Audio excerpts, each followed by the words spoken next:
बोरवेला मुळशी मतदारसंघ आहे, तिथल्या काही गावांचा प्रश्न आहे. त्याच्याबद्दल कलेक्टरांना आणि संबंधितांना सूचना दिलेल्या आहेत. त्याच्यात 2 मत आणि एका ठिकाणी कुठेतरी सोमाणी म्हणून कोण कॉन्ट्रॅक्टर आहे त्यांनी इमारत बांधली आणि ग्राहकांनी तिथं फ्लॅट विकत घेतले. तर ते म्हणतात दादा ही बिल्डिंग अर्धी पाडतायत आणि अर्धी पाडून आमचं काय होणार, त्याच्याकरता जर आम्हाला विशेष बाब काही करावी लागेल. पण तो राज्य सरकारचा अखत्यारीतला प्रश्न असल्यामुळं मी एक्झॅक्ट काय भार पडणार आहे, कारण त्या लोकांचा तसा काही दोष नाही, पण ते काढावीच लागते बिल्डिंग रस्त्याच्या मध्ये येते म्हणून. आणि आमची लोक काहीतरी तिथं म्हणतात जेवढं आम्ही पाडणार आहे तेवढेच पैसे देऊ, असं नाही चालणार. त्याच्यात व्यवहारी जे असेल ते करण्याच्या करता मी लक्ष घालेन.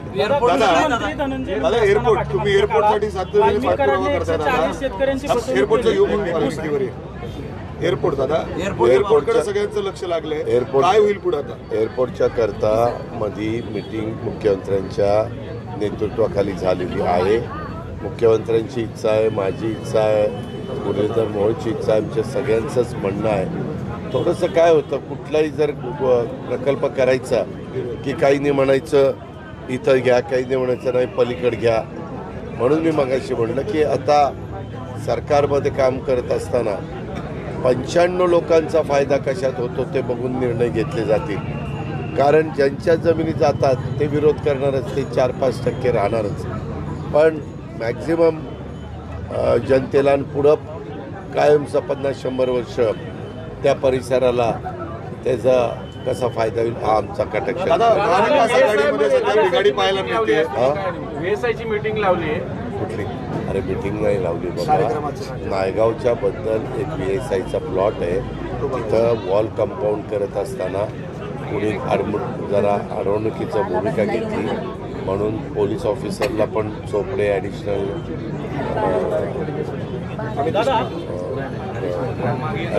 SP आणि काही लोकांना मी तिथं बोलवलं आणि सकाळी मी पंकज देशमुखांनाही सांगितलं की ते आपल्याला करून घ्यावं लागेल.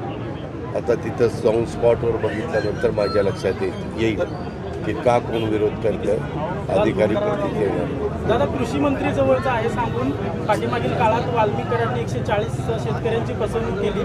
जे ऊसतोड यंत्र असतं त्याच्यात अनुदान मिळवून देतो म्हणून फसवणूक केली, शेतकरी गुन्हा दाखल करण्याची मागणी. त्यामध्ये मुख्यमंत्री देवेंद्र फडणवीसांनी SIT, त्याच्यामध्ये CID, त्याच्यामध्ये न्यायालयीन चौकशी या 3 चौकशा लावलेल्या आहेत. कुणाचं काय म्हणणं असेल, तक्रार असेल तर या 3 एजन्सीकडे जाऊन त्यांनी तक्रार करावी. त्यामध्ये कुणालाही पाठीशी घालण्याचं काम केलं जाणार नाही. सगळ्यांना कायदा नियम सारखे. मला बाकीचं कोण काय म्हणतं त्याशी घेणं अंतर्गत कारवाई सुरू केली, मात्र त्या संदर्भामध्ये जे कोणी दोषी असेल त्यावर कारवाई केली जाईल असं राज्याचे प्रमुख देवेंद्रजींनी सांगितलेलं आहे. आम्हाही लोकांचं तेच मत आहे आणि तशा पद्धतीनं एखादी चौकशी करून काही झालं असतं तर गोष्ट वेगळी, पण आता CID आपली वेगळी चौकशी करते, SIT वेगळी चौकशी करते आणि न्यायालयीन पण चौकशी आहे ना बाबा.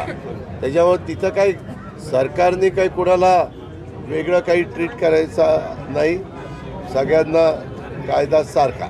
महाविकास आघाडीमध्ये बिघाडी पाहायला मिळते, शरद पवार स्वतः नाराज दिसत आहेत आणि त्याचबरोबर आज म्हणजे संजय राऊत सुद्धा टीका करतायत, 3दा CMना भेटतात जाऊन.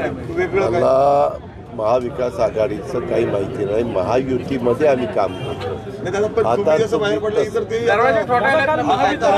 अरे बाबा मला माहिती नाही, काहीतरी माझ्या तोंडून मधून घेऊ नका.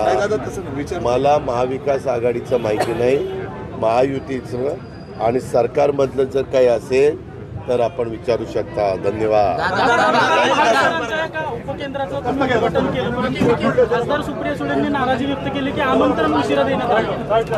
त्यांनी पत्र मुख्यमंत्र्यांना दिलेलं आहे, ऊर्जा खातं मुख्यमंत्र्यांच्याकडे आहे.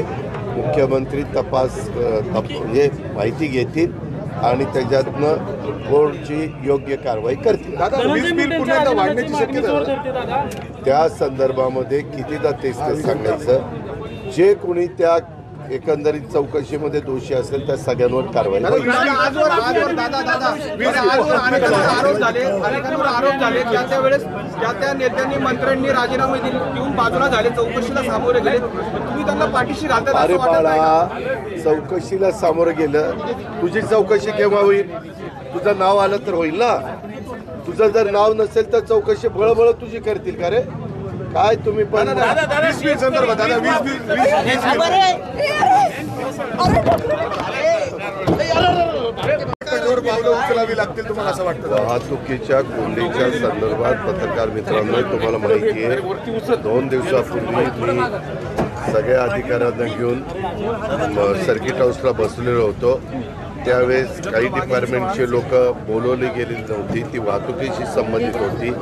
त्याच्यामुळं मी विभागीय आयुक्ताला सांगितलं की एकदा याबद्दलचं आपल्याला सगळे अधिकारी, म्हणजे त्याच्यात नॅशनल हायवेचे पण लोक पाहिजेत, रस्ते विकास महामंडळाशी, कारण रिंग रोडची कामं त्यांच्याशी संबंधित आहे.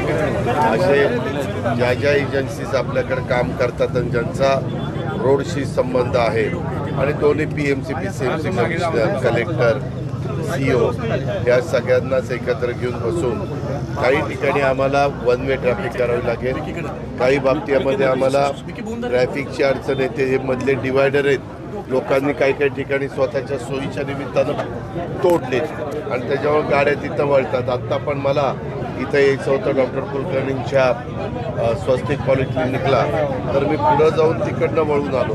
तसं जर झालं तर मग आमच्या पोलिसांनाही त्रास होत नाही, शिस्तही राहते. जर रॉंग साईडनं कुणी आलं की मग सगळी शिस्त बिघडून जाते. थोडंसं काल अशी एक चर्चा होताना काहींनी माझ्या असं लक्षात आणून दिलं की या रॉंग गोष्टी करणाऱ्यांना दंड जास्त लावला पाहिजे. तशा पद्धतीनं लोकसभेमध्ये, पार्लमेंटमध्ये त्याची चर्चा झाली आणि तशी मागणी करण्यात आली की 5,000-1,000 रुपये दंड जर लावला तर मग लोकांना त्याचा बाबा एवढा मोठा फटका बसतो, आपण शिस्त पाळलीच पाहिजे, अशा प्रकारचे साधारण त्यांचा कल होतो. आणि म्हणून ते करता येईल का? पोलिसांनी आम्हाला सांगितलं की तुम्ही आम्हाला तशा पद्धतीनं दंड लावायला परवानगी द्या, पण त्याला कायदा सेंट्रल गव्हर्नमेंटचा पण परवानगी लागते, नाहीतर मग तुम्ही असं परस्पर काही गोष्टी करू शकत नाही. म्हणून या चर्चा प्राथमिक झालेल्या आहेत, परंतु मी पुढच्या महिन्यातच. दादा आपण केंद्र सरकारला यासाठी शिफारिश करणार आहात का? एवढं मोठ्या प्रमाणात दंड करा, कारण म्हणजे ॲक्सिडेंटचं प्रमाण, वाहतूक. आपल्या नितीन गडकरी साहेबांची मानसिकता ती आहे, कारण गडकरी साहेबांना पूर्ण देशाचं नॅशनल हायवेचे मंत्री म्हणून काम बघावं लागतं. आणि त्याच्यामध्ये बघा, हे टोल आहेत, टोलमध्ये पावती फाडताना जाणारा वेळ, ट्रॅफिकचा होणारा मग गोंधळ किंवा गर्दी, हे सगळं टाळण्याकरता आम्ही बरेचसे टोल काढलेले आहेत. आत्ता पण तुम्हाला इकडच्या रोडला जे 2 टोल आहेत आणि तिकडं दगर रोडला आहे ते पण काढण्याच्याबद्दल तुम्हाला एक 15 दिवसात ते काढलेले सगळे दिसतील. अशा प्रकारे आपण प्रयत्न त्या बाबतीमध्ये करतोय. आणि काही काही ठिकाणी फ्लायओव्हर करता येतील का, इतर काय गोष्टी करता येतील. आम्हाला थोडंसं ह्याच्यातनं रिंग रोडचं काम गतीनं करायचं आहे. आता त्याचे टेंडर जवळपास फायनल होऊन काही काहींदा वर्क ऑर्डर पण मिळालेली आहे आणि त्या कामामध्ये कुठं अडचण येऊन द्यायचा नाही. मेट्रोचं काम जलद गतीनं करायचं, राहिलेल्या कामाच्या मंजुऱ्या घेऊन त्यालाही गती द्यायची, जेणेकरून पब्लिक सर्व्हिस ट्रान्सपोर्ट जर चांगली झाली तर लोक स्वतःचं वाहन घेऊन बाहेर पडण्याच्या ऐवजी त्या रेल्वेने गेले, मेट्रोने गेले तर आणखीन वाहतुकीची कोंडी कमी व्हायला मदत होते. उद्घाटन नाही, रिंग रोडच्या करता आम्हाला भूमिपूजन करायचं आहे. आता 15 तारखेला प्राईम मिनिस्टर स्वतः मुंबईमध्ये येतात काही कार्यक्रमाच्या निमित्तानं. त्याच्या वेळेस आम्ही देवेंद्रजी आणि एकनाथराव आम्ही ठरवू आणि कधी त्याचं भूमिपूजन करायचं तर त्या प्रकारे लवकरात लवकर त्याचं भूमिपूजन करून काही घेऊ. ठिकाणी जागा म्हणजे हस्तगत नाहीये त्या संदर्भात. कशाच्या नाही एका पॅचमध्ये आपण एकंदरीत 10 टप्पे केलेले आहेत त्याच्यातला एका टप्प्याचं जो भोरवेला मुळशी मतदारसंघ आहे तिथल्या काही गावांचा प्रश्न आहे त्याच्याबद्दल कलेक्टरांना आणि संबंधितांना सूचना दिलेल्या आहेत.